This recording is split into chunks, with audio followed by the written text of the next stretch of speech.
आपके जो इस लोकसभा की जो संख्या है वह 31वां जो संविधान संशोधन है 1973 इसके द्वारा 525 से बढ़ा करके 545 कर दी गई थी, है ना। अभी जो है 104वां संविधान संशोधन हुआ है और इस 104वां जो संविधान संशोधन है इसके द्वारा जो है इसके द्वारा ये 2 मेंबर इसमें से हट चुके हैं जो कि एंग्लो इंडियन थे और अब इसकी संख्या वापस से 543 हो गई है, ठीक है, ध्यान रखना है। तो ये ठीक स्टेटमेंट है। वर्तमान में लोकसभा में अनुसूचित जातियों के लिए 84 सीट है आपके, मैंने लिखाया था आपको, और एसटी के लिए 47 सीट है, ये भी मैंने आपको लिखा दिया था ना। तो ये स्टेटमेंट भी ठीक है, ये वाला भी ठीक है, महत्वपूर्ण क्वेश्चन है एग्जाम के हिसाब से ना। तो 31वां संविधान संशोधन अधिनियम 1973 के द्वारा 525 संख्या आपके 545 की गई।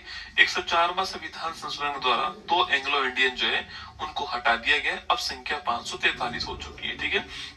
तो हमारा आंसर होगा option number C correct answer है, 1 और 2 दोनों आपके करेक्ट आंसर होगा ना।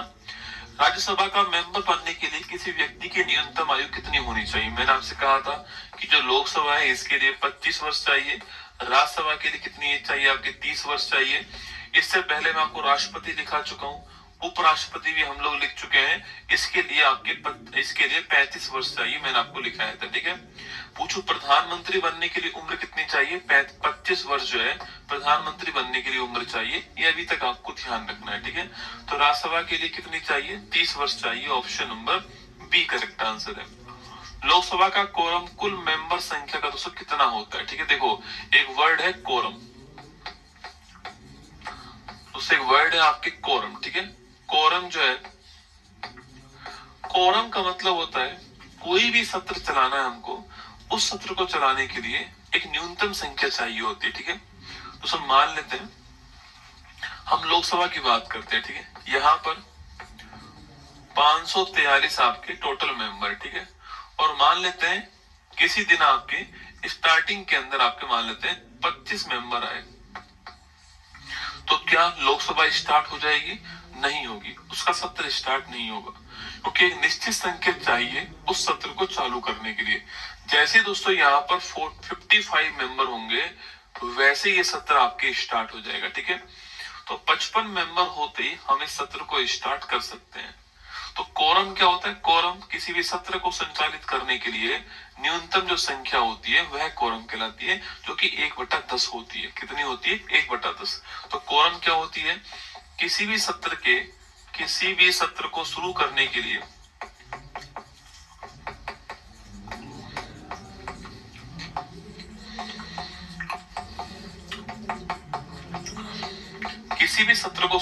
के लिए आवश्यक न्यूनतम संख्या, ये कोरम कहलाती है। जो न्यूनतम मिनिमम नंबर चाहिए होता है वह कोरम होता है। कितना होता है ये 1/10 होता है। कितना होता है? कुल सीट का 1/10। जैसे कि लोकसभा के अंदर 55 आपके होगा, ठीक है।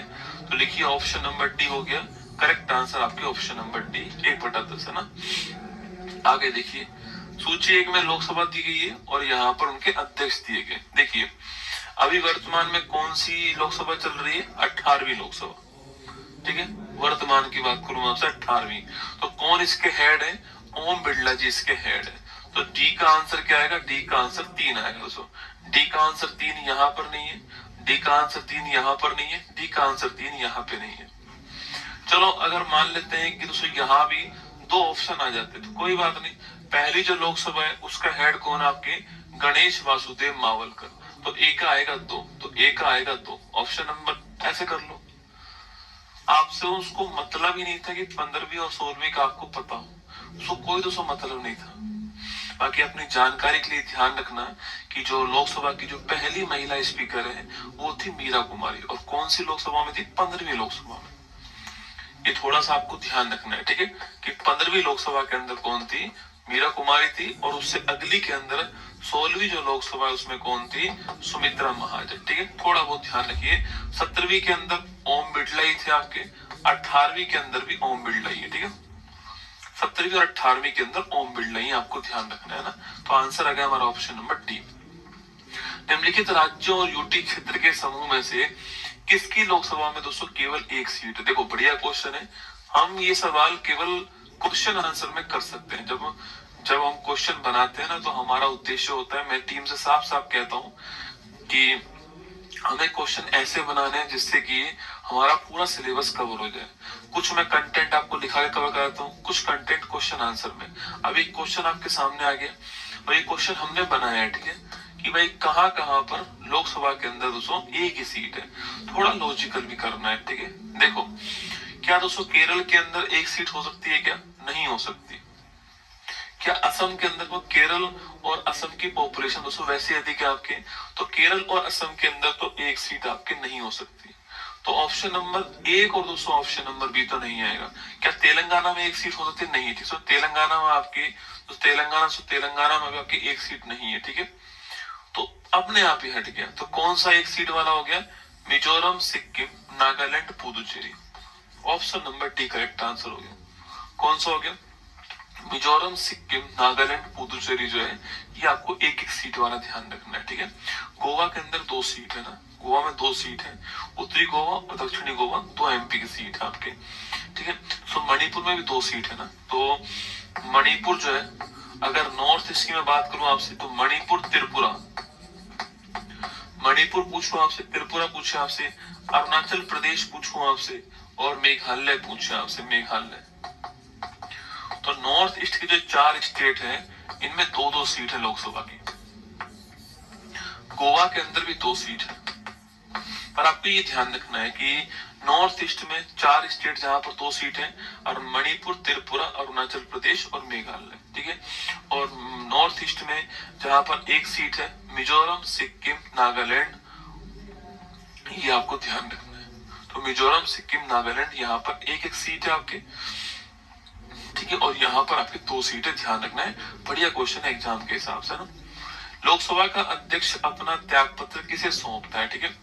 जो लोकसभा का अध्यक्ष है वह अपना त्याग पत्र जो है किसको सौंपेगा? भारत के महान्यायवादी को, भारत के दोस्तों राष्ट्रपति को, लोकसभा के उपाध्यक्ष को, भारत के मुख्य न्यायाधीश। राष्ट्रपति किसको देता है अपना त्याग पत्र? उपराष्ट्रपति को। तो लोकसभा अध्यक्ष किसको देगा? आपके उपाध्यक्ष को, ठीक है। तो किसको देगा? आपके जो लोकसभा का उपाध्यक्ष है, इन्हें सौंपता है। Option number C correct answer है, ध्यान रखना है, ठीक है। आगे बढ़िए, नेक्स्ट क्वेश्चन आपके, एक वर्ष में कम से कम कितनी बार संसद की बैठक होना आवश्यक है? मैंडेटरी है। एक वर्ष में, मैंने आपसे कल भी कहा था कि मिनिमम 2 बार तो बैठक होगी ही होगी, मिनिमम 2 बार दोस्तों बैठक होगी, और मैक्सिमम जो गैप होगा आपके वो 6 माह का होगा।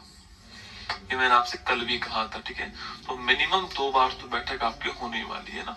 चलिए आगे चलिए, निम्नलिखित कथनों पर विचार कीजिए। देखिए, लोकसभा की कार्यवाही का पहला घंटा प्रश्नकाल होता है। मैंने आपको लिखवाया था कि जब लोकसभा की कार्यवाही स्टार्ट होती है, तो जो पहला घंटा होता है वह प्रश्नकाल होता है, ठीक है। और उसके तुरंत बाद का घंटे का समय शून्यकाल होता है। मैंने आपसे कहा भी था कि शून्यकाल जो है, ये नाम जो है वो भारत की मीडिया के द्वारा नाम दिया गया। तो पहला घंटा जो होता है 11 से 12 बजे का जो काम होता है आपके, वह कौन सा होता है? तो 11 से 12 बजे का जो टाइम होता है वो होता है प्रश्नकाल, ठीक है।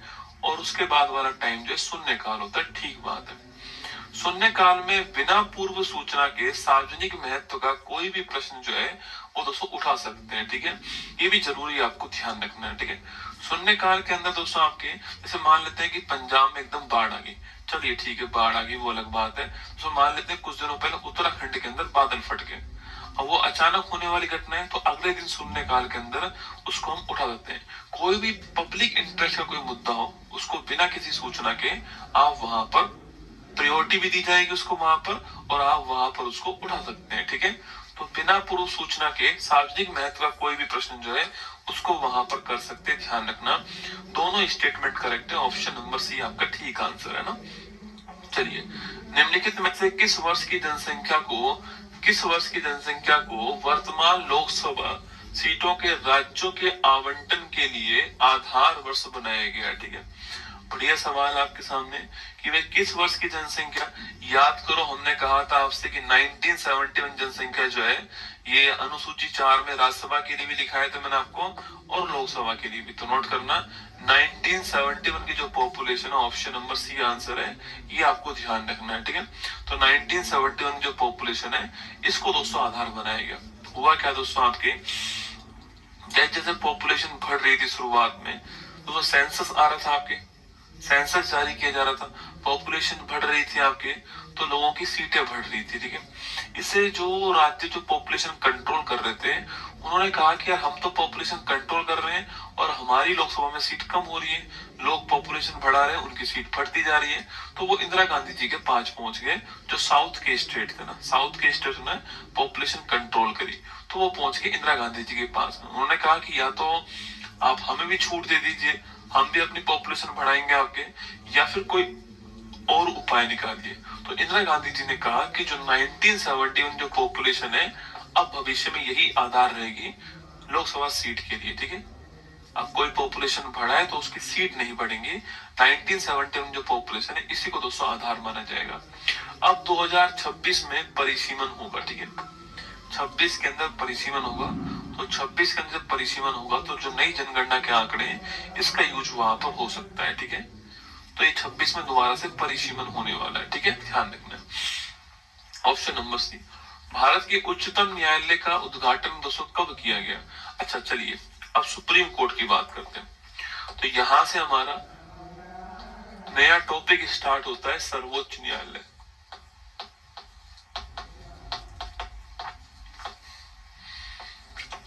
सुप्रीम कोर्ट, उच्चतम न्यायालय टॉपिक जो है वो दोस्तों हमारा यहाँ से स्टार्ट हो गया।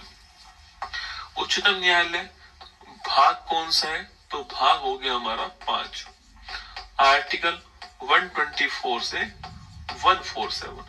तो आर्टिकल कौन सा है, आर्टिकल हो गया 124 से 147, आपको ध्यान रखना है, ये आर्टिकल हो गया, ठीक है। अब देखिए दोस्तों, देखिए हमारी दोस्तों जो आपके जो हमारी जो न्यायपालिका है, पहली बात तो इंडिपेंडेंट है, स्वतंत्र न्यायपालिका हमने ली है। वेतन भत्ते पेंशन सब हमने संचय निधि के ऊपर भारित किया है, फ्री रखा है, ठीक है। इनका अपॉइंटमेंट भी कॉलेजियम से होता है, ठीक है, सब कुछ हमने फ्री करा इनका, क्योंकि हमने अमेरिका से लिया है कौन सा, स्वतंत्र न्यायपालिका, दोस्तों ना। इसके अलावा दोस्तों आपके, इसके अलावा तो हमारे यहाँ पर आपके सबसे नीचे कौन सा है, जिला न्यायालय, ठीक है, सेशन कोर्ट वगैरह आपके यहाँ पर। उसके ऊपर कौन सा है, हाई कोर्ट, और उसके ऊपर कौन सा, सुप्रीम कोर्ट, ठीक है। हमारे यहाँ पर कोई भी केस हो, जिला न्यायालय से हो, आप उसके खिलाफ हाई कोर्ट में अपील कर सकते हैं, और हाई कोर्ट का डिसीजन जो है उसके खिलाफ आप जो है सुप्रीम कोर्ट में अपील कर सकते हैं, कोई भी केस हमारे यहाँ पर हो।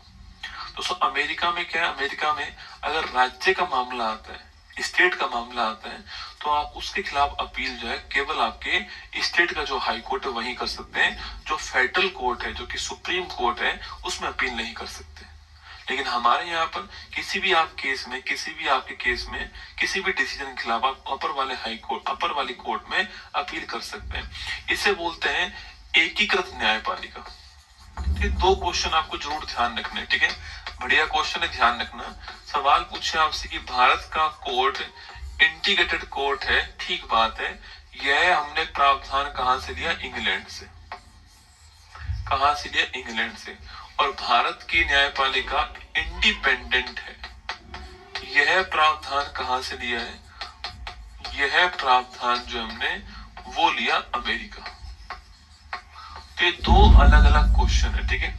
तो भारत की जो न्यायपालिका है वह इंडिपेंडेंट है आपके, यह प्रावधान कहां से लिया हमने, यह प्रावधान जो है वो हमने जो कहां से लिया, यह प्रावधान जो है वो हमने लिया है, ध्यान रखना आपके, यह प्रावधान जो है तो ये हमने कहां से लिया आपके, तो यह प्रावधान जो है वो हमने लिया इंडिपेंडेंट न्यायपालिका अमेरिका से। और एकीकृत दोनों अलग अलग सवाल है, दोनों को ही ध्यान रखना है।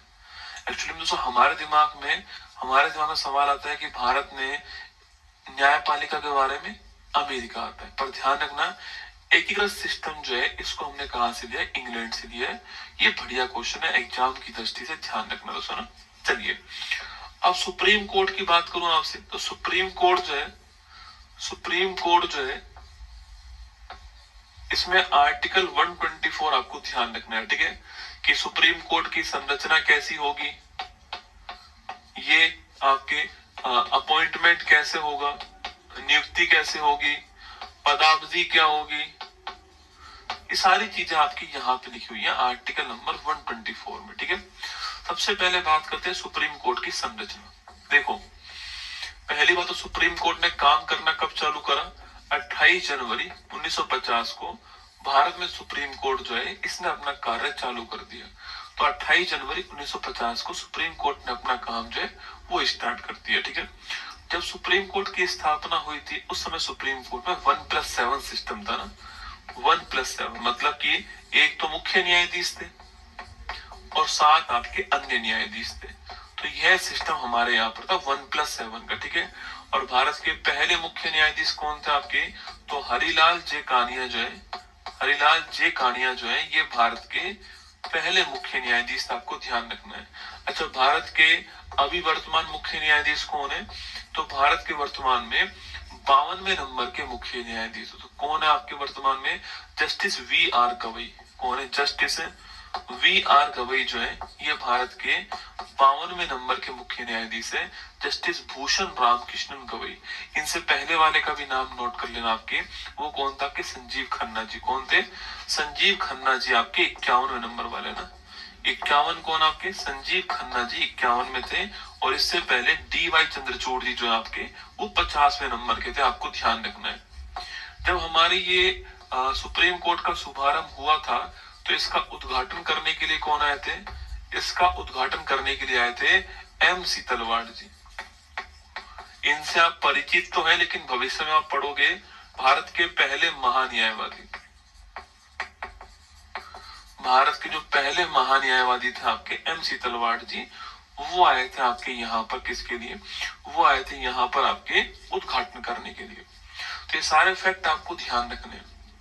संरचना संबंधी जो फैक्ट है, स्थापना कब हुई, कौन मुख्य न्यायाधीश पहले थे, वर्तमान में मुख्य न्यायाधीश कौन है, 51वें नंबर के मुख्य न्यायाधीश कौन, ये सारे क्वेश्चन आपके एग्जाम में सवाल पूछ सकता है।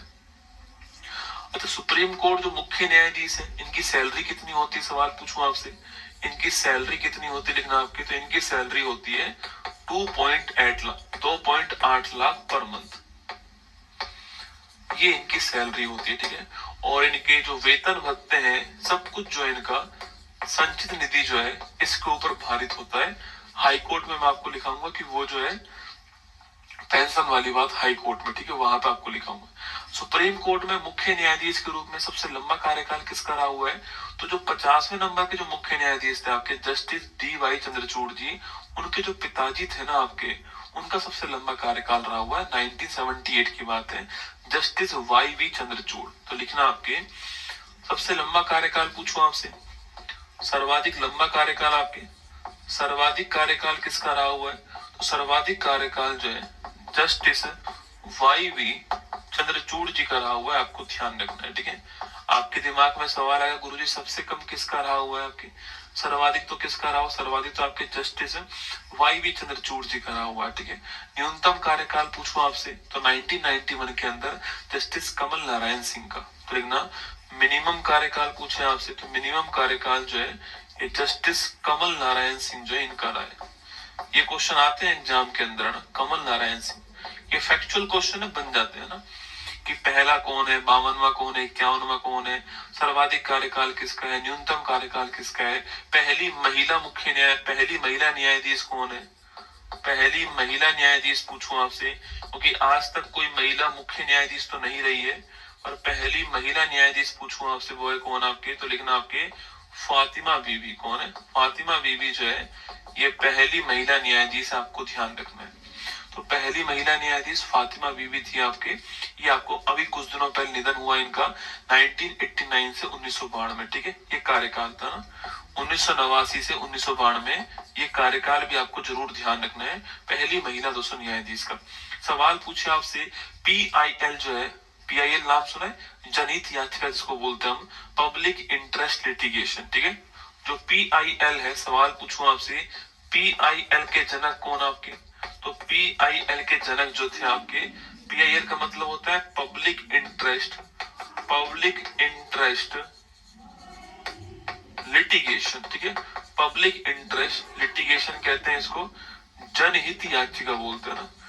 जनहित याचिका एक ऐसी याचिका जिससे बहुत सारे लोग प्रभावित हो रहे हो दोस्तों ना, एक ऐसी याचिका जिससे बहुत सारे लोग प्रभावित हो रहे हो आपके, उसको आप सुप्रीम कोर्ट में PIL के रूप में दर्ज कर सकते हो। ये जस्टिस PN भगवती, इसके जनक कौन है? जस्टिस PN भगवती जो है ये जनक है, इसके आपको ध्यान रखना है। जस्टिस PN भगवती जो है ये जनक है, इसके ध्यान रखिएगा। तो PIL आपके इसके जनक कौन हुए? जस्टिस PN भगवती, ये आपको ध्यान रखना है। अभी तक सुप्रीम कोर्ट में कोई भी महिला मुख्य न्यायाधीश नहीं रही है, लेकिन भविष्य में संभावना है। अभी वर्तमान एक न्यायाधीश है आपके, सीनियर न्यायाधीश है जस्टिस आपके नगरत्ना जी। अगर जो सिस्टम चल रहा है अगर वो इसी प्रकार चलता है, उसी सीनियोरिटी के हिसाब से मुख्य न्यायाधीश बनते हैं, तो जस्टिस नगरत्ना जी भी आपके 27 या 28 में भारत की मुख्य न्यायाधीश होंगी। तो वो पहली महिला मुख्य न्यायाधीश बन सकती है, पर अभी तक कोई भी दोस्तों मुख्य न्यायाधीश आपके नहीं रहा है, ये आपको ध्यान रखना है। अच्छा, अगला क्वेश्चन, तो इनका अपॉइंटमेंट कैसे होता है? सवाल पूछूं आपसे, इनकी नियुक्ति कैसे होती है? तो पहली बात तो ध्यान रखना है, इनका अपॉइंटमेंट करता कौन है? राष्ट्रपति करता है। पर आप जानते हो राष्ट्रपति अपनी तरफ से कुछ भी नहीं करता है। एक्चुअली दोस्तों क्या है, आपके यहाँ पर एक कोलेजियम सिस्टम होता है अपॉइंटमेंट के लिए। सिस्टम कौन सा? कोलेजियम सिस्टम, जिसमें एक तो वर्तमान मुख्य न्यायाधीश और 4 अन्य मुख्य न्यायाधीश होते हैं ना, जो सीनियर मोस्ट मुख्य न्यायाधीश वो होते हैं। उस कोलेजियम के द्वारा जो भी अपॉइंटमेंट करना है, किसी हाई कोर्ट के अंदर कोई न्यायाधीश बनाना है, सुप्रीम कोर्ट में कोई अन्य न्यायाधीश बनाना है, जो भी अपॉइंटमेंट हाई कोर्ट या सुप्रीम कोर्ट में करना है, वो इसी कोलेजियम से होता है। और फिर ये नाम की रिकमेंडेशन किसको देते हैं? राष्ट्रपति को देते हैं, भाई इनको इस हाई कोर्ट के अंदर न्यायाधीश बना दीजिए या इनको सुप्रीम कोर्ट के अंदर न्यायाधीश बना दीजिए, और राष्ट्रपति उसका अपॉइंटमेंट कर देता है।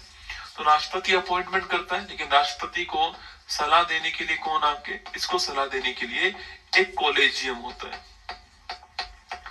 एक कोलेजियम होता है।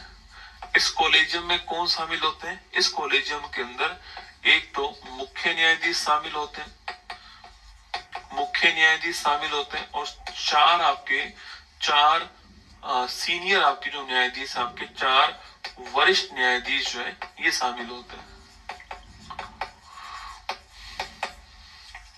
इनसे बनता है कोलेजियम। ये कोलेजियम ही आपके सलाह देता है कि किसको हाई कोर्ट या सुप्रीम कोर्ट में न्यायाधीश बनाना है, ठीक है। तो हाई कोर्ट और सुप्रीम कोर्ट में जो न्यायाधीश का जो अपॉइंटमेंट है वो इसी के द्वारा होता है। हाई कोर्ट या सुप्रीम कोर्ट में जो न्यायाधीश का अपॉइंटमेंट है वो इसी सिस्टम के द्वारा होता है, कोलेजियम के द्वारा। इसको तोड़ने के लिए दोस्तों 2014 के अंदर सेंट्रल गवर्नमेंट ने आपके एक आयोग बना दिया जिसका नाम था नेशनल जुडिशरी अपॉइंटमेंट कमीशन, ठीक है। इसे समाप्त करने के लिए इसके विकल्प के रूप में, इसके ऑप्शन के रूप में 99 कॉन्स्टिट्यूशन अमेंडमेंट के द्वारा 2014 के अंदर सरकार के द्वारा एक NJAC बनाया गया जिसका नाम था राष्ट्रीय न्यायिक नियुक्ति आयोग, राष्ट्रीय न्यायिक नियुक्ति आयोग, national judiciary appointment commission. NJAC बना दिया गया, राष्ट्रीय न्यायिक नियुक्ति आयोग, नेशनल जुडिशरी अपॉइंटमेंट कमीशन। तो सर इसमें कहा गया कि अब कोलेजियम के स्थान पर ये होगा राष्ट्रपति को सलाह देने के लिए, ठीक है। और जो इस NJAC है इसमें कुल मिला के 6 मेंबर दोस्तों होने वाले हैं ना, इसमें 6 मेंबर होंगे, जिसमें से एक तो सुप्रीम कोर्ट के मुख्य न्यायाधीश होंगे, इसके अलावा सुप्रीम कोर्ट के 2 मोस्ट सीनियर जज भी होंगे इसमें,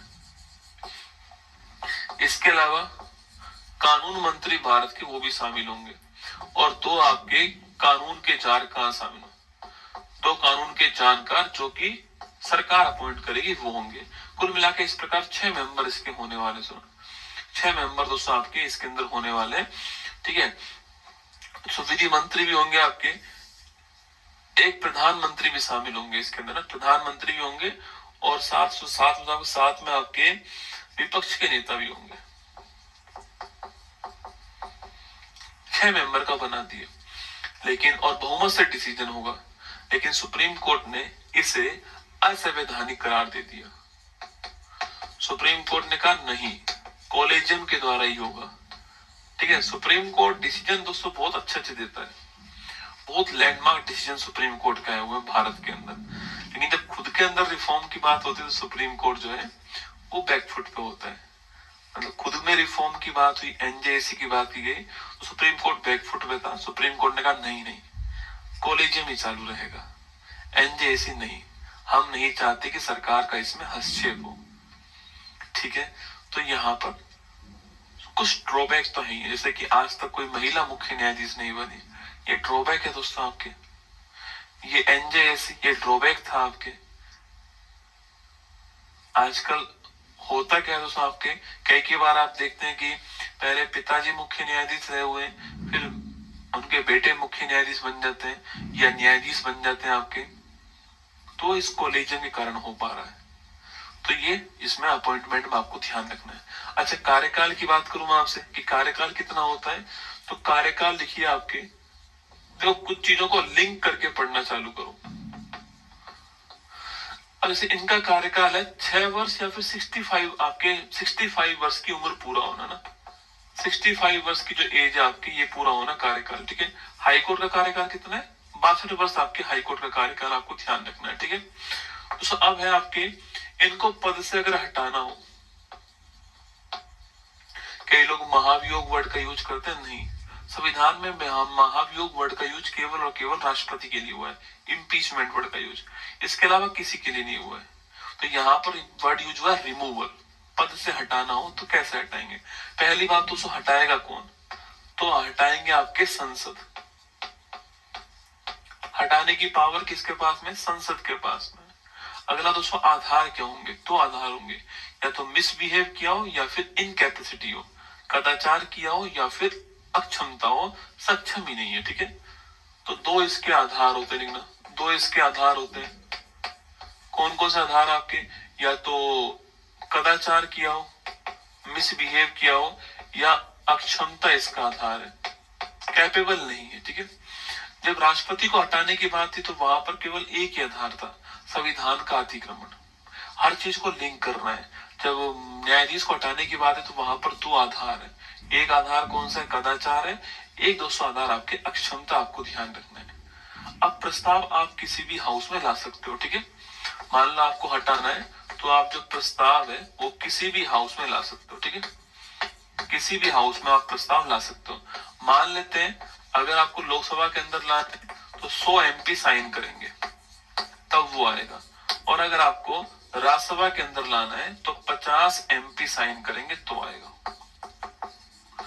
अगर आपको प्रस्ताव लोकसभा में लाना है तो 100 एमपी साइन करेंगे तब आएगा, अगर प्रस्ताव राज्यसभा के अंदर लाना है तो 50 एमपी साइन करेंगे तो आएगा, ध्यान रखना है। ठीक है, और फिर दोस्तों इसके बाद में अगर ऐसा होता है, उसके बाद में दोस्तों लोकसभा स्पीकर एक कमेटी बनाएगा। ठीक है, जहां पे भी आएगा, ठीक है, जिस भी हाउस में आएगा, जिस भी हाउस में आएगा, उस हाउस का जो हेड है, उस हाउस का जो हेड है वो एक जांच कमेटी बनाएगा।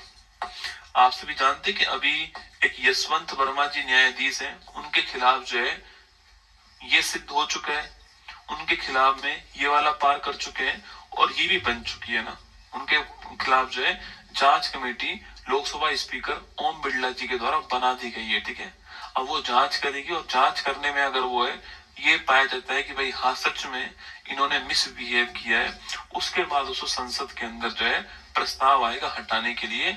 और अगर संसद में दोनों हाउस से विशेष बहुमत से प्रस्ताव पारित हो गया तो आपके प्रेसिडेंट के साइन करते ही ये हट जाएंगे ना, प्रेसिडेंट के साइन करते ही ये हट जाएंगे, आपको ध्यान रखना है।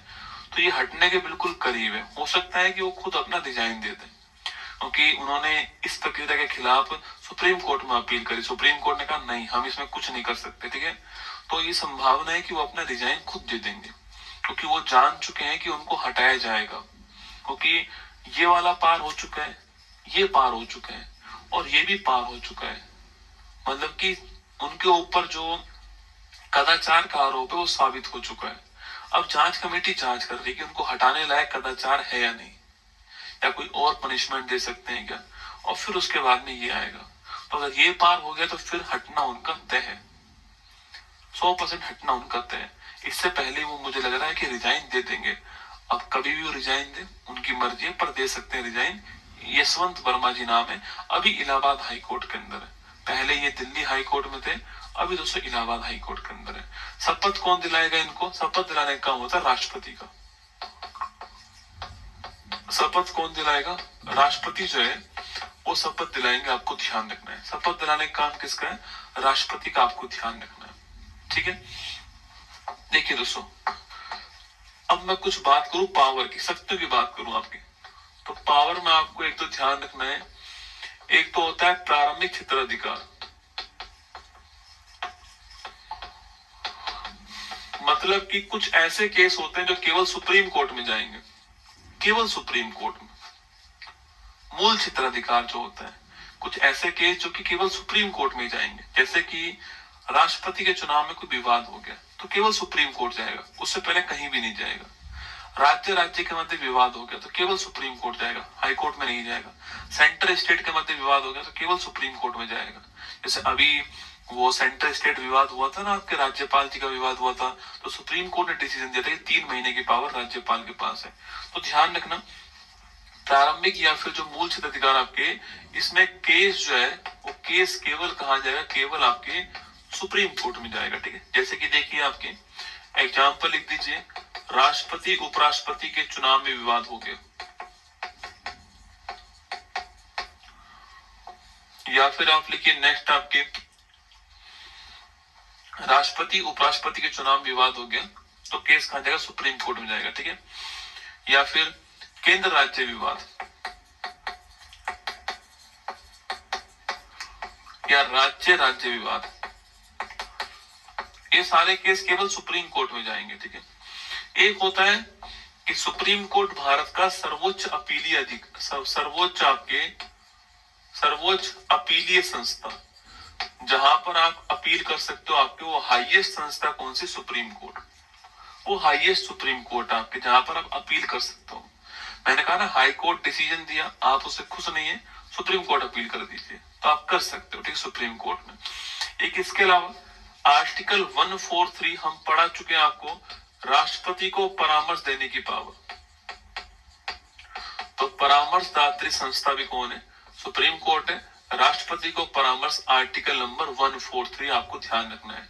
एक, अगर आपके मूल अधिकारों का उल्लंघन हुआ है, हम पढ़ चुके हैं इसको भी, मूल अधिकार का अगर उल्लंघन हुआ है तो इस केस में आप सुप्रीम कोर्ट जा सकते हो, आर्टिकल नंबर 32 से। इसे बोलते हैं संवैधानिक उपचारों का अधिकार। क्या बोलते हैं इसको? संवैधानिक उपचारों का अधिकार कहते हैं, आपको ध्यान रखना है। संवैधानिक उपचारों का अधिकार कहते हैं, 5 तरह की रिट आप जारी करते हो इसके अंदर, और वो 5 रिट कौन कौन सी होती है? बंदी प्रत्यक्षीकरण, इसके अलावा परमादेश, अधिकार प्रक्षा, प्रतिषेध, उत्प्रेषण। तो 5 रिट हम पहले भी आपको पढ़ा चुके हैं मौलिक अधिकार के अंदर, पर यहाँ पर हम लिख रहे हैं तो आपको थोड़ा सिस्टम समझ में आएगा, इसलिए मैं आपको यहाँ पर लिख रहा हूँ। इसके अलावा सुप्रीम कोर्ट एक अभिलेख न्यायालय भी है ना, ये कहाँ लिखा हुआ? ये लिखा हुआ आर्टिकल नंबर 129 में। तो लिखिएगा, सुप्रीम कोर्ट जो है ये एक अभिलेख न्यायालय है, मतलब कि एक रिकॉर्ड कोर्ट है। अभिलेख न्यायालय का मतलब होता है रिकॉर्ड कोर्ट है। कहने की बात यह है कि सुप्रीम कोर्ट के डिसीजन जो है उनको रिकॉर्ड रखा जाएगा। मान लेते हैं कोई केस सुप्रीम कोर्ट में था और सुप्रीम कोर्ट ने उस केस पर कोई डिसीजन दे दिया, कुछ सालों बाद में ऐसा ही केस किसी हाई कोर्ट में आ गया, तो हाई कोर्ट सुप्रीम कोर्ट के डिसीजन का उपयोग कर सकता है वहां पर, क्योंकि सुप्रीम कोर्ट का डिसीजन जो है वो रिकॉर्ड है, ठीक है। और दोस्तों, अगर कोई इस डिसीजन को ना माने तो वो कंटेम्प्ट ऑफ कोर्ट है, कोर्ट की अवमानना। तो सवाल पूछे कि कोर्ट की अवमानना भी कहां पर? यहीं पर है। तो कोर्ट की जो अवमानना है, जिसको हम कंटेम्प्ट ऑफ कोर्ट कहते हैं, वो भी आपकी यहीं पर दिया गया ना। तो कंटेम्प्ट ऑफ कोर्ट जो है, यह भी आर्टिकल नंबर 129 के अंदर आपको ध्यान रखना है। कंटेम्प्ट ऑफ कोर्ट, ये भी आर्टिकल नंबर 129 में आपको नोट करना है। तो सुप्रीम कोर्ट में कोई केस आया, मान लेते एक केस था बेरूबाड़ी केस। एक और पावर देखना, सुप्रीम कोर्ट अपना डिसीजन चेंज कर सकती है, अपने निर्णय के ऊपर पुनर्विचार कर सकती है, और अगर उसे लगे तो वो उसे चेंज भी कर सकती है। ये लिखा हुआ आर्टिकल नंबर 137 में। जैसे मानो एक केस था बेरूवाड़ी केस, आपके बेरूवाड़ी केस में कहा गया प्रस्तावना संविधान का भाग नहीं है। फिर कुछ सालों बाद में बेरूवाड़ी केस 1960 का है, फिर 1973 में केशवानंद भारती केस आ गया, वही सुप्रीम कोर्ट के अंदर। उसमें सुप्रीम कोर्ट ने कहा कि प्रस्तावना संविधान का भाग है, तो अपना डिसीजन चेंज कर दिया। बस एक बात ध्यान रखना है, डिसीजन चेंज करने के लिए जो पहले डिसीजन आपके जब दिया गया था उसमें जितने न्यायाधीश बैठे थे उससे बड़ी बेंच बैठनी चाहिए। पहले 5 न्यायाधीश थे तो इस बार 6 होने चाहिए, पहले 8 न्यायाधीश थे तो इस बार 9 होने चाहिए। और केशवानंद भारती केस में अब तक के इतिहास की सबसे बड़ी बेंच बैठी थी 13 न्यायाधीश की बेंच। तो एग्जाम्पल के तौर पे लिखवा रहा हूं वैसे आपको, इस बेरूवाड़ी जो केस आपके, इसका डिसीजन चेंज कर दिया आपके केशवानंद भारती केस में ना।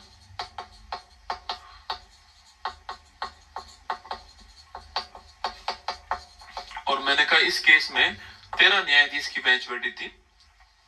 बड़ी बेंच छोटी बेंच के डिसीजन को ओवरलैप कर सकती है, चेंज कर सकती है, ये आपको ध्यान रखना। एक सबसे बढ़िया पावर दोस्तों जिसका यूज आजकल सुप्रीम कोर्ट खूब कर रहा है आपके, वो है पूर्ण न्याय, कंप्लीट जस्टिस की पावर।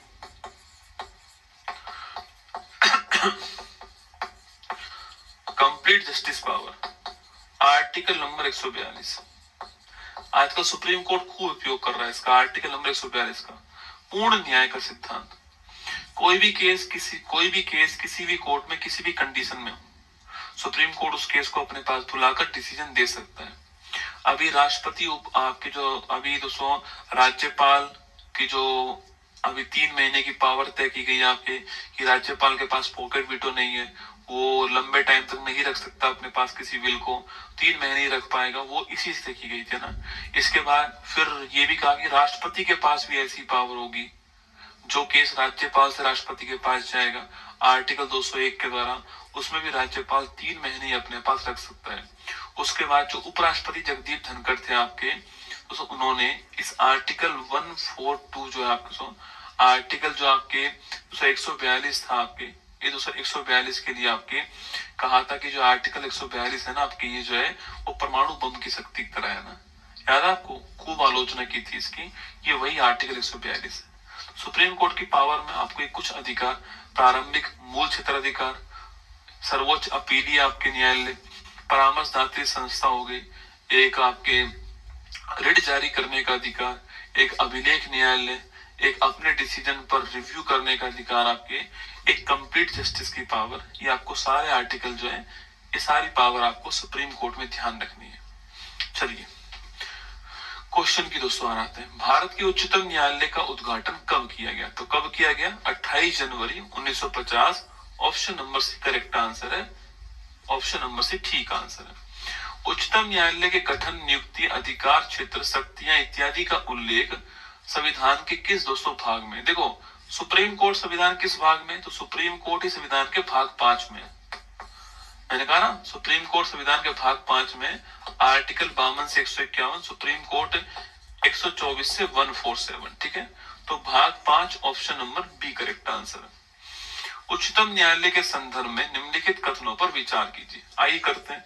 भारत के सर्वोच्च न्यायालय में प्रथम मुख्य न्यायाधीश हीरालाल जे कानिया थे, ठीक बात है, यही आपके प्रथम मुख्य न्यायाधीश थे। भारत के एकमात्र मुख्य न्यायाधीश एम हिदायतुल्लाह कार्यवाहक राष्ट्रपति बने। मैंने आपसे कहा था कि जब राष्ट्रपति ना हो तो उसके स्थान पे उपराष्ट्रपति कार्यवाहक राष्ट्रपति, अगर दोनों ही पोस्ट पे ना हो तो सुप्रीम कोर्ट का मुख्य न्यायाधीश जो है ये कार्यवाहक राष्ट्रपति होता है। और मैंने आपसे वहीं पर एक बात कही थी कि जो हिदायतुल्लाह जी है, जब बीबी गिरी तो राष्ट्रपति जी की डेथ हो गई, बीबी गिरी उपराष्ट्रपति पद से रिजाइन दे चुके थे, तो एम हिदायतुल्लाह जी हैं वो भारत के क्या बना आपके, वो भारत के आपके कार्यवाहक राष्ट्रपति बने थे ना। तो लिखिए ऑप्शन नंबर सी आंसर, दोनों ही करेक्ट है ना।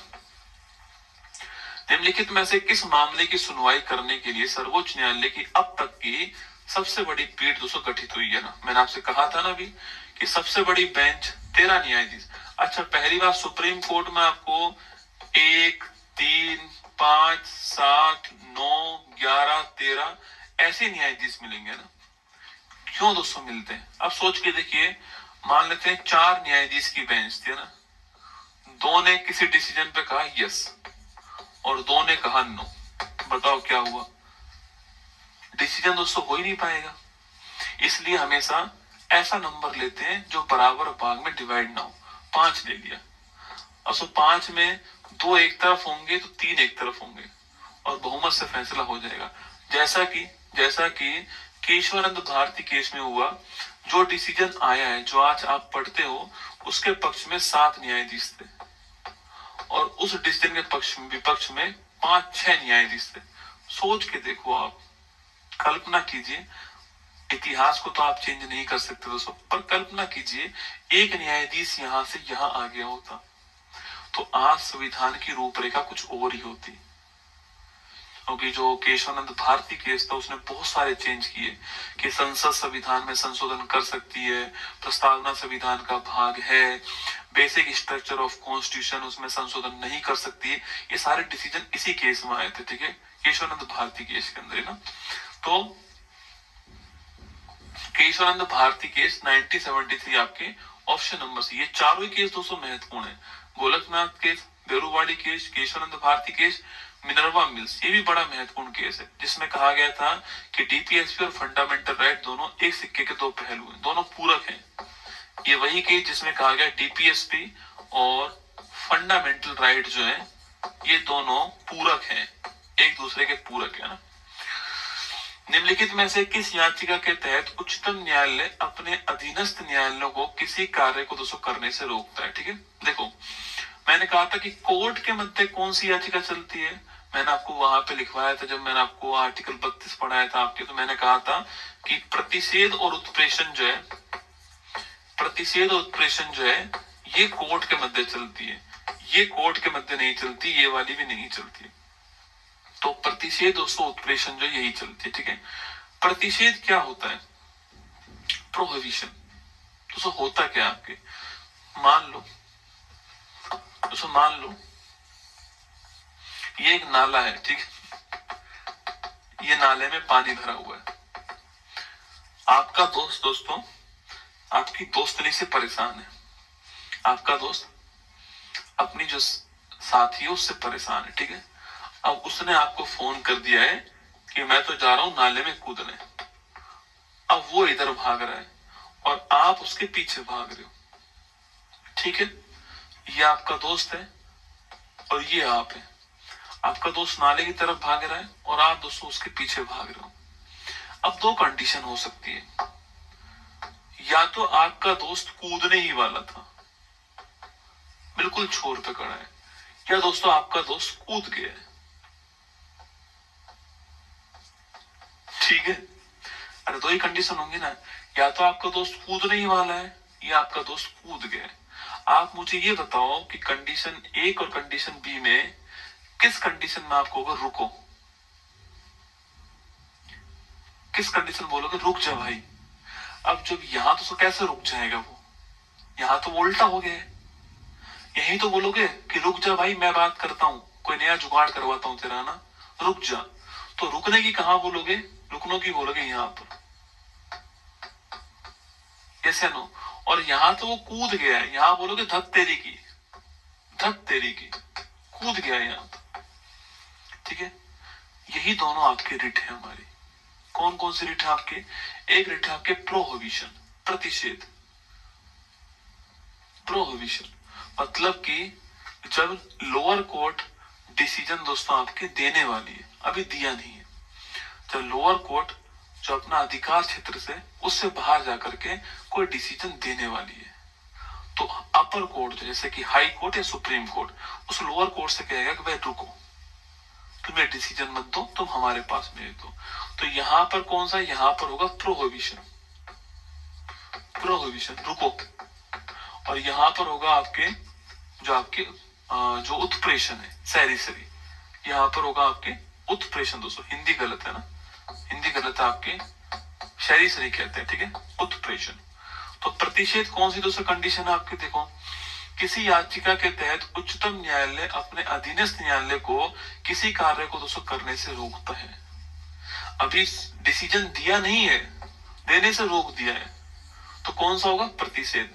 रट्टा नहीं मारना है, मार भी नहीं पाओगे, समझना है चीजों को। तो कंडीशन नंबर 1 क्या है, जो लोअर कोर्ट है उसने डिसीजन नहीं दिया है, उस अपर कोर्ट उसको डिसीजन देने से रोक रहा है कि आप अधिकार क्षेत्र के बाहर डिसीजन दे रहे हो। कंडीशन नंबर 2 क्या है, लोअर कोर्ट डिसीजन दे चुकी है, अपर कोर्ट कह रहा है कि डिसीजन अधिकार क्षेत्र से बाहर देगा, इसलिए हम इसको चेंज कर रहे हैं, ये हमारे पास बुला रहे हैं। तो यहाँ डिसीजन हो चुका है, यहाँ डिसीजन देने से रोक दिया गया है, समझ गए। तो हमारा आंसर क्या होगा, प्रतिषेध हमारा आंसर होगा, ऑप्शन नंबर सी आंसर है, ठीक है। चलिए, निम्नलिखित में से कौन सा कथन आपके असत्य है। भारतीय संविधान का संरक्षक सर्वोच्च न्यायालय को दोस्तों माना जाता है। अयोध्या मंदिर मामले पर सुप्रीम कोर्ट ने राष्ट्रपति द्वारा मांगे गए परामर्श देने से दोस्तों इनकार कर दिया। अनुच्छेद 148 में उच्चतम न्यायालय को परामर्शी क्षेत्राधिकार दिया गया है। सर्वोच्च न्यायालय का परामर्शी क्षेत्राधिकार कनाडा के दोस्तों संविधान से लिया गया। देखो 4 ऑप्शन है यहाँ पर आपके सामने। पहला ऑप्शन है भारतीय संविधान का संरक्षक सुप्रीम कोर्ट, ठीक बात है।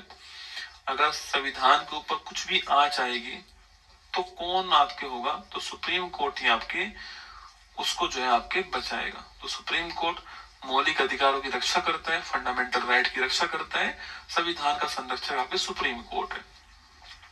अयोध्या 200 मंदिर मामले 1993 की बात कर रहे हैं ना, जो 1993 का मामला था, उसमें आर्टिकल 143 का उपयोग करते हुए प्रेसिडेंट ने सुप्रीम कोर्ट से सलाह मांगी थी। मैंने आपको कहा था ना कि आर्टिकल 143 राष्ट्रपति, मैंने पढ़ाया था कि राष्ट्रपति सुप्रीम कोर्ट से सलाह ले सकता है, मांग सकता है। सुप्रीम कोर्ट सलाह दे या ना दे उसकी मर्जी है। यहाँ पर सुप्रीम कोर्ट ने सलाह देने से मना कर दिया कि हम इसमें सलाह नहीं देंगे आपको, ठीक है।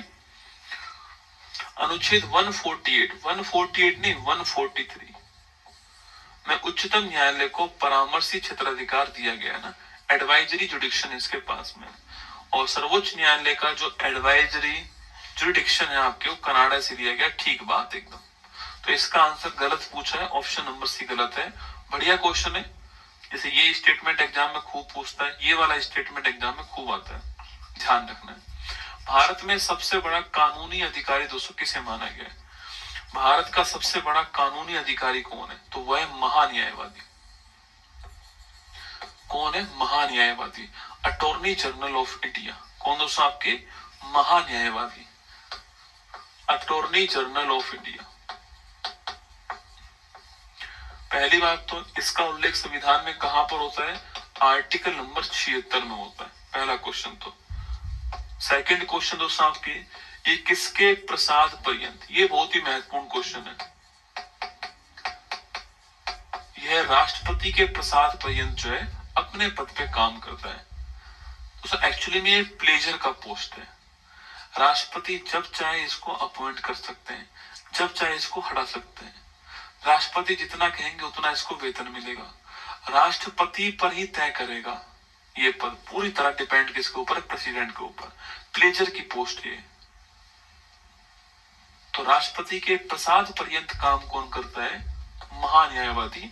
बहुत ही बढ़िया क्वेश्चन है, ध्यान रखना है, ये राष्ट्रपति के प्लेजर पे डिपेंड करता है।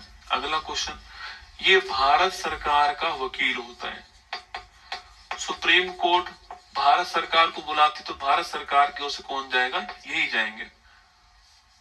जो इंडियन गवर्नमेंट है इसका वकील कौन है, आपके महान्यायवादी। ये भारत का सर्वोच्च वकील है, भारत के सर्वोच्च वकील है। भारत के सबसे बड़े वकील कौन आपके, वो है आपके महान्यायवादी। तो क्या ये संसद की जो बैठक होती है, सत्र जो होते हैं आपके, उसमें भाग ले सकता है, बिल्कुल ले सकता है। पर क्योंकि ये मेंबर नहीं है, एमपी नहीं है, इसलिए संसद के सत्र में आपके वोटिंग में भाग नहीं लेगा। हाँ, बहस कर सकता है, ठीक है, वोटिंग में भाग नहीं लेगा, क्योंकि मेंबर नहीं है ना, एमपी थोड़ी है, तो ये वोटिंग में भाग नहीं लेगा। बाकी ये बहस कर सकता है, मीटिंग में भाग ले सकता है, विचार विमर्श कर सकता है, पर मतदान में ये भाग नहीं लेगा। ये आपको ध्यान रखना है। किसके बारे में? ये आपको महान्यायवादी के बारे में जरूर ध्यान रखना है। तो मीटिंग में ये भाग नहीं लेगा। ऐसे ज्वाइंट सिटिंग के अंदर भाग लेने का इसको अधिकार है, लेकिन ये वोटिंग के अंदर ये भाग नहीं लेगा। आपको ध्यान रखना है। ये इंग्लैंड से दोस्तों हमने पद को ग्रहण किया है। अच्छा, भारत के पहले महान्यायवादी कौन था आपके? तो पहले महान्यायवादी था आपके MC तलवाड़। कौन थे? तो भारत के पहले जो महान्यायवादी थे उनका नाम था MC तलवाड़। आपको ध्यान रखना है, ठीक है। तो इसी प्रकार स्टेट में कौन होता है? इसी प्रकार स्टेट में होता है एडवोकेट जनरल।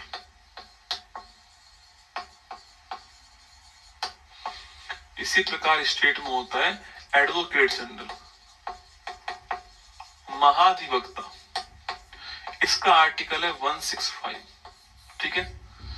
इन दो ही पोस्ट का उल्लेख संविधान में किया गया। इसके अलावा सॉलिसिटर जनरल ऑफ इंडिया, संविधान में इसका उल्लेख नहीं है।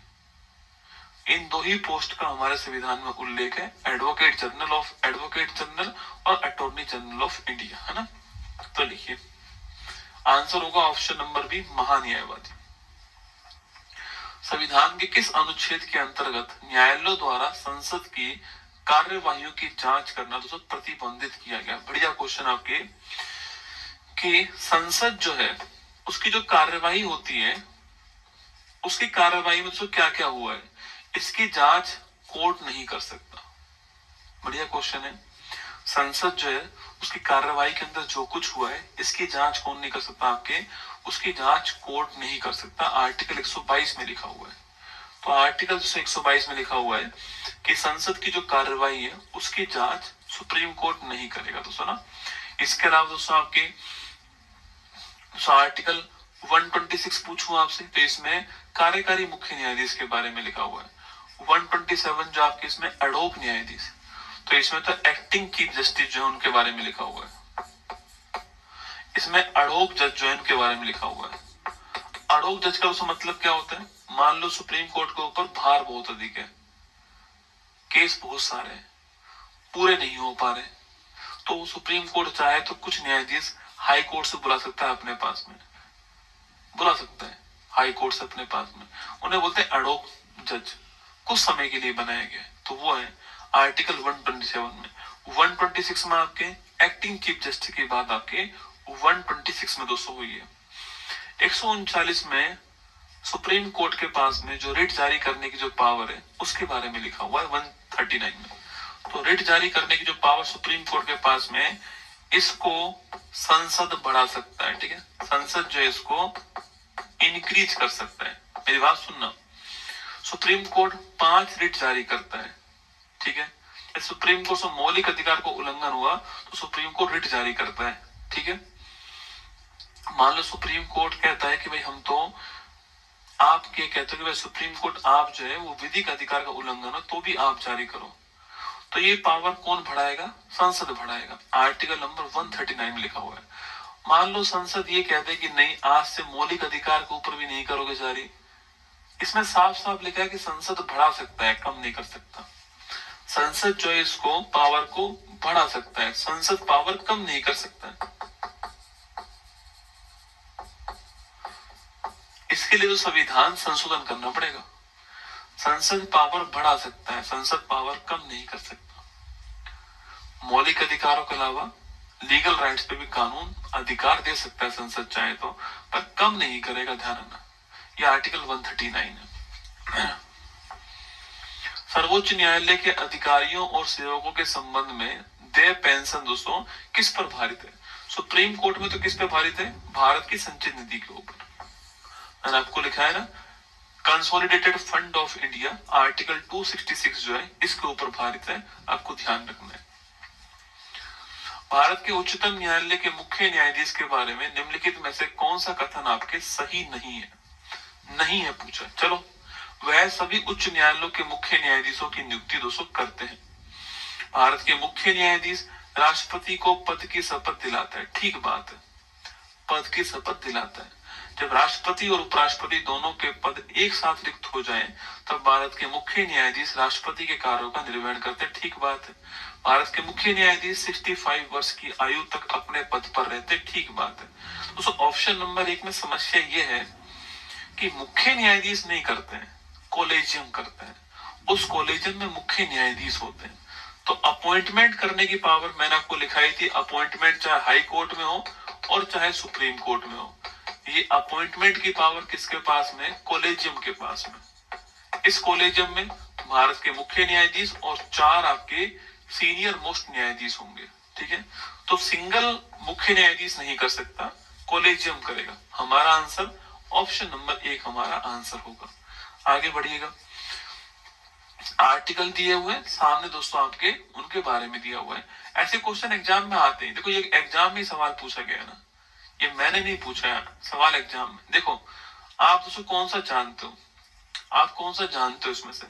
अच्छा दोस्तों आप 2 आर्टिकल तो जान ही चुके हो। अभी थोड़ी देर पहले मैंने आपसे कहा था कि 126 आर्टिकल आपके कार्यकारी मुख्य न्यायाधीश की बात करता है ना।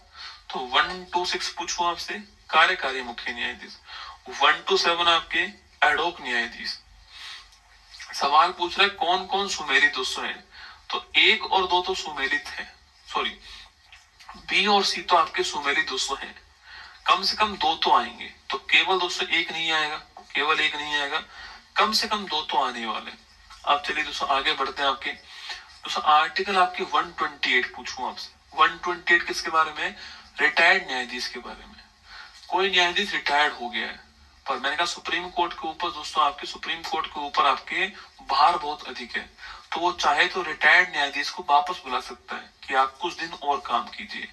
तो रिटायर्ड न्यायाधीश आर्टिकल नंबर 128, ठीक बात है। रिटायर्ड न्यायाधीश आर्टिकल नंबर 128, ठीक बात है। और आर्टिकल 125 में क्या है? उच्चतम न्यायालय के न्यायाधीशों के वेतन और भत्ते जो है वो यहाँ पे दिए गए। ठीक है, तो वेतन भत्ते आपके 125 के अंदर मिल जाएंगे। सुप्रीम कोर्ट की संरचना क्या होगी, नियुक्ति कैसे होगी, कार्यकाल कितना होगा, ये सब 124 के अंदर है। 125 में वेतन और भत्ते की बात की गई है, 126 के अंदर एक्टिंग चीफ जस्टिस की बात की गई है, 127 के अंदर आपके अडोक न्यायाधीश की बात की गई है, 128 में रिटायर्ड न्यायाधीश की बात है, 129 के अंदर आपके वो आपके अभिलेख न्यायालय की बात है। तो चारों ही सुमेलित है। Option number D correct answer है, चारों सुमेलित है।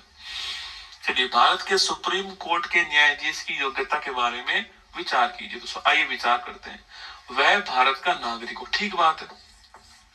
अच्छा ऐसा नहीं करना है कि वह भारत का जन्म से नागरिक हो, कुछ नहीं, भारत का नागरिक होना चाहिए। अब वो किसी भी प्रकार भारत की सिटीजनशिप ले, भारत का उसको नागरिक उसको होना चाहिए, ये आपको ध्यान रखना है। ठीक है, चलिए एक या अधिक उच्च न्यायालयों में लगातार कम से कम 5 वर्ष तक न्यायाधीश रह चुका हो। ये किसकी बात कर रहा है? सुप्रीम कोर्ट के न्यायाधीश की बात कर रहा है, ठीक बात है। किसी भी एक हाई कोर्ट में कम से कम 5 वर्ष तो आपके न्यायाधीश रह चुका हो। तो या फिर आपके एक या अधिक उच्च न्यायालय में लगातार कम से कम 10 वर्ष तक आपके एडवोकेट रह चुका हो, अधिवक्ता रह चुका हो। ठीक है, ये भी चल सकता है। और वह राष्ट्रपति की राय में पारंगत विधि वेदता हो तो भी चल जाएगा। ठीक है, तो चारों ही स्टेटमेंट ठीक है, चारों ही स्टेटमेंट ठीक है उपयुक्त सभी। ये आपको ध्यान रखना है कि सुप्रीम कोर्ट के जो न्यायाधीश हैं, ये आर्टिकल 124(3) में लिखा हुआ है। सुप्रीम कोर्ट के न्यायाधीश की जो योग्यता है वो आर्टिकल 124(3) में लिखा हुआ है। ध्यान रखना कि वह भारत का नागरिक होगा, हाई कोर्ट के अंदर 5 वर्ष कम से कम न्यायाधीश रहा हो, या फिर हाई कोर्ट में कम से कम 10 साल के लिए एडवोकेट रहा हो, या राष्ट्रपति की नजर में पारंगत क्या हो, विधिवेत्ता हो। ठीक है, ध्यान रखना है। निम्नलिखित कथनों पर सुविचार कीजिए। PIL का पूर्ण रूप पब्लिक इंटरेस्ट लिटिगेशन है, जिसे उच्च न्यायालय या उच्चतम न्यायालय दोनों में प्रस्तुत हो कर सकते हो, ठीक बात है। भारत में जनहित याचिका को शुरू करने का श्रेय न्यायमूर्ति VR कृष्ण अय्यर और न्यायमूर्ति PN भगवती को दिया जाता है। मैंने आपको दोस्तों अभी लिखवाया था आपके कि न्यायमूर्ति PN भगवती और पब्लिक इंटरेस्ट लिटिगेशन, ये आपको ध्यान रखना है ना। Option number D correct answer है, 1 और 2 दोनों करेक्ट आंसर। निम्नलिखित कथनों पर विचार कीजिए। चलिए दोस्तों ये आपके हाई कोर्ट स्टार्ट हो गया। इससे पहले हम हाई कोर्ट की बात कर लेते हैं। देखो हाई कोर्ट, हम बात करते हैं किसकी? उच्च न्यायालय। हम बात करते हैं हाई कोर्ट। दोस्तों हाई कोर्ट की बात करते हैं, ठीक है। तो हाई कोर्ट जो है, पहली बात तो ये संविधान के किस भाग में, ये भाग 6 में आता है वैसे तो ना, हाई कोर्ट संविधान के भाग नंबर 6 में आता है। भाग 6 राज्य के बारे में दोस्तों बात करता है। भाग 6 किसके बारे में बात करता है, राज्यों के बारे में। और 152 से 237 आर्टिकल जो है ये आपके भाग 6 में आते हैं। इसमें जो अंतिम जो पोर्शन होता है वो हाई कोर्ट और अधीनस्थ कोर्ट, जिला है, जिला कोर्ट जो उनका होता है। तो अंतिम जो आपके होता है उसमें हाई कोर्ट और जो अधीनस्थ कोर्ट है आपके,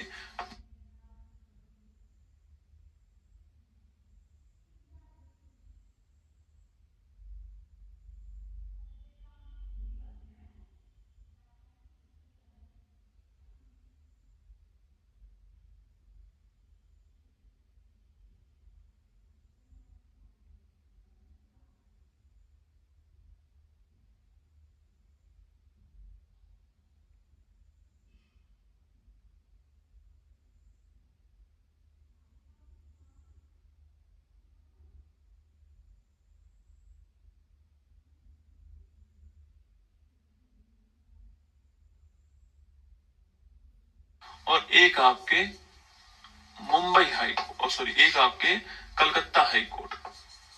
तो 3 हाई कोर्ट की स्थापना होगी, ऐसा कहा गया 1861 के गवर्नमेंट ऑफ इंडिया एक्ट के अंदर।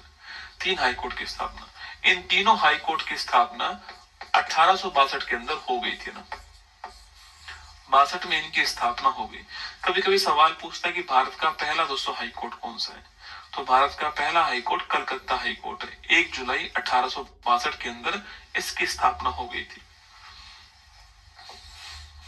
तो भारत का पहला हाई कोर्ट कौन सा है, तो भारत का पहला हाई कोर्ट जो है वो है यहाँ पे कलकत्ता हाई कोर्ट।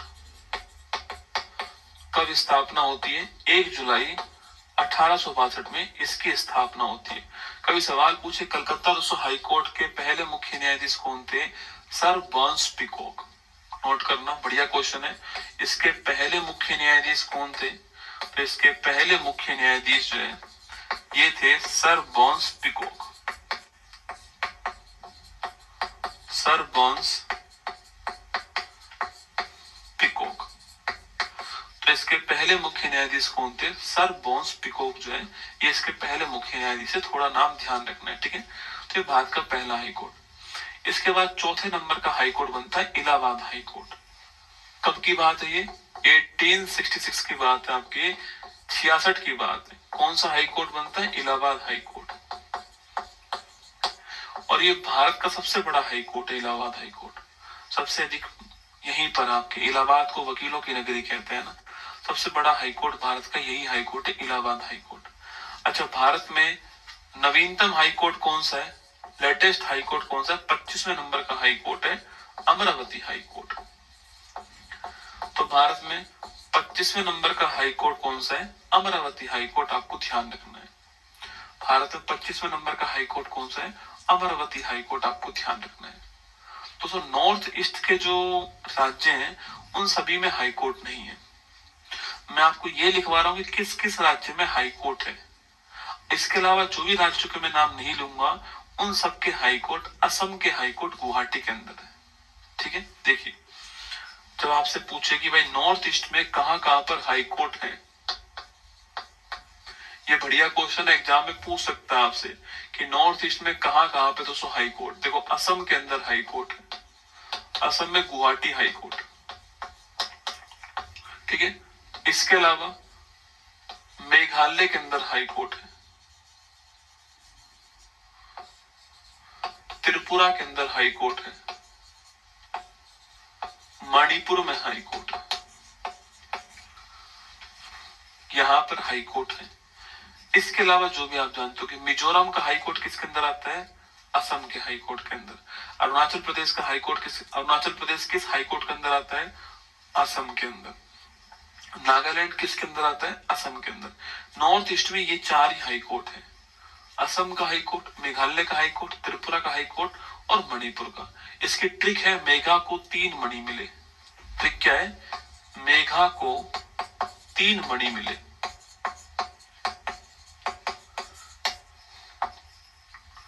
तो मेघालय, त्रिपुरा और मणिपुर, बढ़िया क्वेश्चन है, पेपर में सवाल पूछेगा तोते उठ जाएंगे भाई साहब।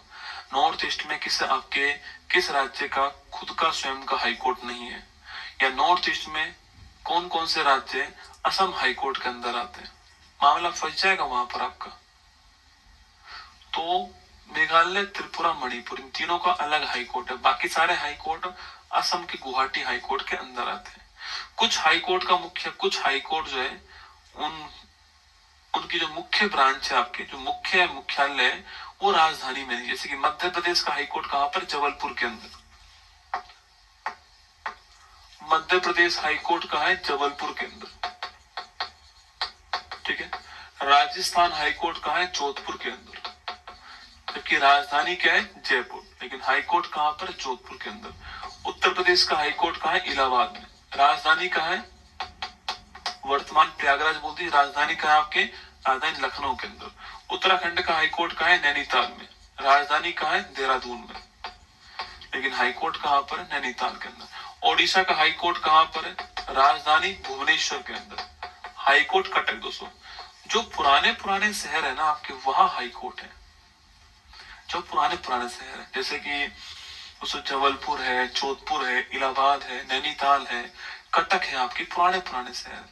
असम का हाई कोर्ट तो गुवाहाटी के अंदर, मैंने आपको लिखा ही दिया असम का हाई कोर्ट, ठीक है। तो इसके अलावा पूछूं आपसे, अच्छा ये जो यूटी है इनका हाई कोर्ट कहां पर है, तो एक तो दिल्ली के पास तो खुद का हाई कोर्ट है। यूटी में किस किस के पास हाई कोर्ट है, तो यूटी में एक तो आपके, यूटी में 2 हाई कोर्ट है, एक तो दिल्ली के पास हाई कोर्ट है, एक जम्मू कश्मीर और लद्दाख के पास हाई कोर्ट है, ठीक है। एक पंजाब हरियाणा का जो हाई कोर्ट है वो चंडीगढ़ के अंदर है। पंजाब जो हरियाणा हाई कोर्ट है वो चंडीगढ़ के अंदर, आपको ध्यान रखना है। तो दिल्ली के अंदर खुद का हाई कोर्ट है, और इसके अलावा आपके जो जम्मू कश्मीर है और लद्दाख है इनका भी खुद का हाई कोर्ट है। तो 2 ही यूटी है जिनका खुद का हाई कोर्ट है, दिल्ली और जम्मू कश्मीर, लद्दाख। एक चंडीगढ़ जो है, यहाँ पर पंजाब हरियाणा का जो हाई कोर्ट है उसका मुख्यालय चंडीगढ़ के अंदर ध्यान है।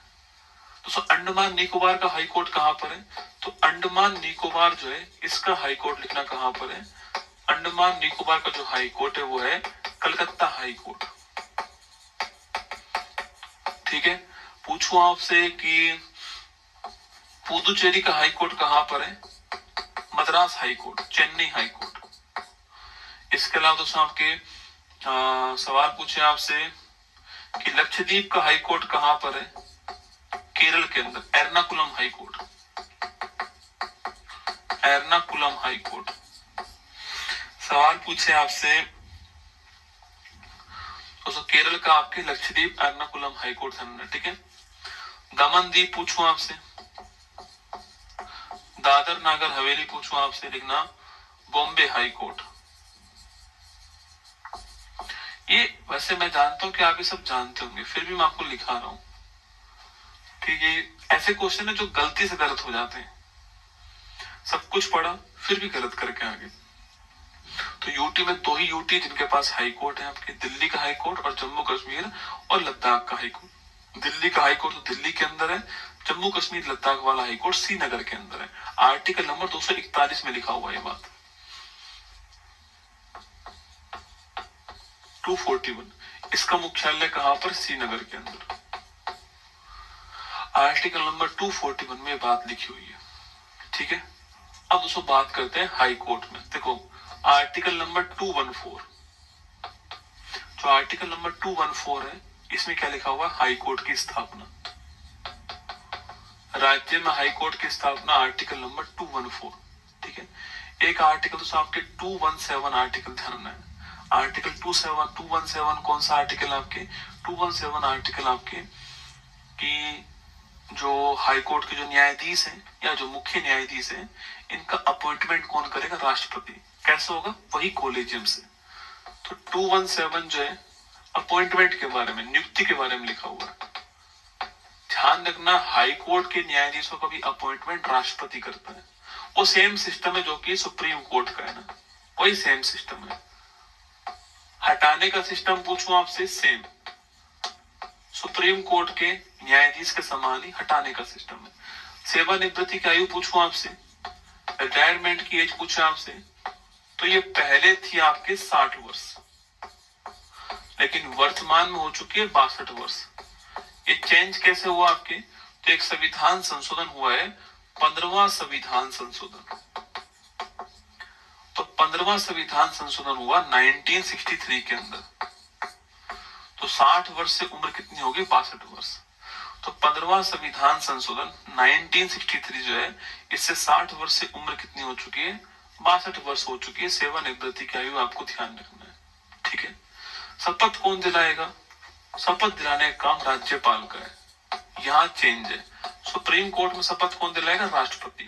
और यहाँ पर शपथ कौन दिलाएगा दोस्तों? आपके यहाँ पर शपथ दोस्तों पूछूं आपसे, तो यहाँ पर शपथ राज्यपाल दिलाएगा। यहाँ पर शपथ कौन? राज्यपाल। हटाने की पावर एकदम सेम है, जैसे कि वहां पर हटाएंगे सेम दोस्तों यहाँ पर होगा, ठीक है, ध्यान रखना है। अच्छा, हाईकोर्ट का कोई न्यायाधीश अपना रिजाइन देगा तो किसके नाम पर देगा? राष्ट्रपति के नाम पर देगा। अरे भाई, जो अपॉइंट कर रहा है उसी के नाम पर देगा ना। तो हाईकोर्ट का जो न्यायाधीश है, अगर कोई रिजाइन देता है तो किसके नाम पर देगा? राष्ट्रपति के नाम पर देगा, ठीक है। अब देखिए दोस्तों, हाईकोर्ट के जो न्यायाधीश हैं, इनके वेतन भत्ते पूछूं आपसे, तो जिस हाईकोर्ट में वही राज्य सरकार, तो राज्य की जो संचित निधि आपकी इसके ऊपर भारित होंगे। वही पेंशन की बात करूं आपसे, तो पेंशन नोट कीजिएगा, स्टाल याद नोट करना, यह भारत सरकार की संचित निधि पर भारित होंगे। बहुत ही बढ़िया क्वेश्चन है, मैंने आपको पहले समझाया था इसके बारे में। दोस्तों, पेंशन तो कम मिलेगी रिटायरमेंट के बाद में। अब हो सकता है एक न्यायाधीश 5-7 राज्यों में रहा हो, तो कौन सा राज्य देगा पेंशन? हर राज्य मना कर देगा, तो वहां पर सेंटर देगा। आपके पेंशन देने का काम सेंटर का होने वाला है, ध्यान रखना, ठीक है। सुप्रीम कोर्ट की तरह हाई कोर्ट भी एक अभिलेख न्यायालय, आर्टिकल नंबर 215। आर्टिकल 215 पूछूं आपसे, तो सुप्रीम कोर्ट की तरह हाई कोर्ट भी एक अभिलेख न्यायालय, वही contempt of court. High court भी एक अभिलेख न्यायालय, वही कंटेम्प्ट ऑफ कोर्ट, आपको ध्यान रखना है। सुप्रीम कोर्ट मौलिक अधिकार का उल्लंघन हुआ तो सुप्रीम कोर्ट जाइए आर्टिकल नंबर 32 के द्वारा। और अगर आपके फंडामेंटल राइट और लीगल राइट, अगर इन दोनों का उल्लंघन हुआ तो आप हाई कोर्ट जा सकते हो आर्टिकल नंबर 226 के द्वारा। ये आपको ध्यान रखना है।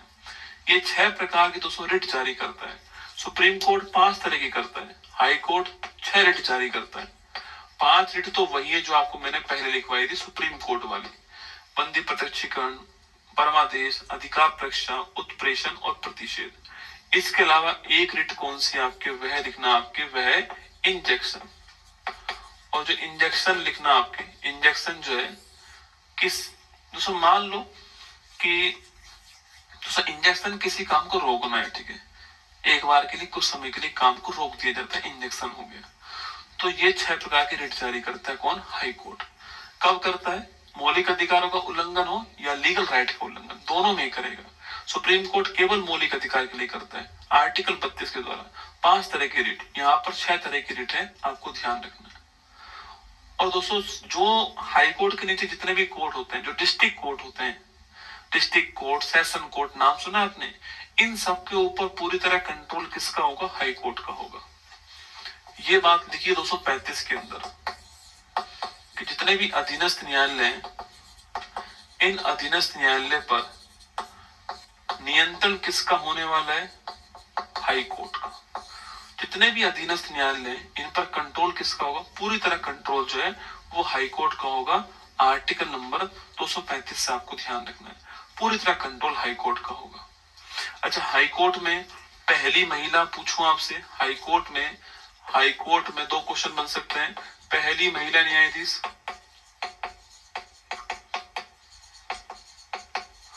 एक क्वेश्चन बन सकता है पहली महिला मुख्य न्यायाधीश।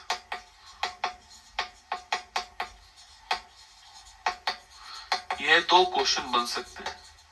देखो, हाई कोर्ट की जो पहली महिला न्यायाधीश है उसका नाम क्या है आपके?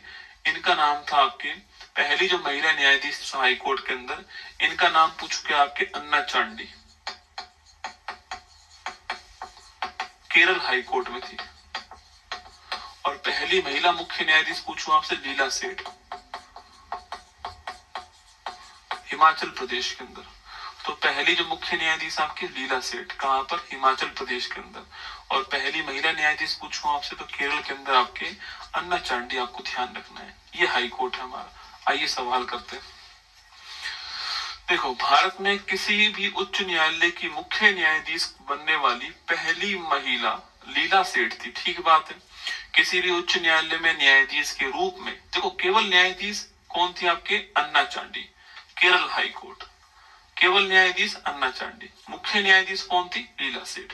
दोनों ही ऑप्शन ठीक है। Option number C correct answer है। भारतीय संविधान में किस अनुच्छेद के तहत उच्च न्यायालय का न्यायाधीश अपना पद ग्रहण करने से पहले उस राज्य के राज्यपाल के समक्ष शपथ 200 ग्रहण करता है?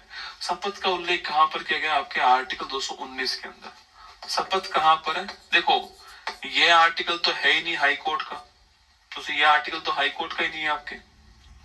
यस या नो आपके, ये भी अधीनस्थ कोर्ट का हो गया आपके। 219 लिखना आपके, शपथ जो है इसका उल्लेख आपके आर्टिकल नंबर 219 के अंदर किया गया है। 224 जो आपके, जो अभी जो मैंने आपको वहां पर 126 127 मैंने लिखाया था, 128 दोस्तों याद करो आपके 126 कार्यकारी न्यायाधीश, तो हाई कोर्ट में 224 है ना, जो आपके कार्यकारी न्यायाधीश हैं उनके बारे में 224 आपको ध्यान रखना है। ठीक है, नोट करना। आंसर हो गया हमारा ऑप्शन नंबर 1। 2 या 2 से अधिक न्याय राज्यों के साझा न्यायालय का प्रावधान कौन से संविधान संशोधन में किया गया? मैंने आपको 207वां संविधान संशोधन लिखवाया था, याद कीजिए, जहां पे मैंने कहा था कि 2 राज्यों का एक राज्यपाल हो सकता है।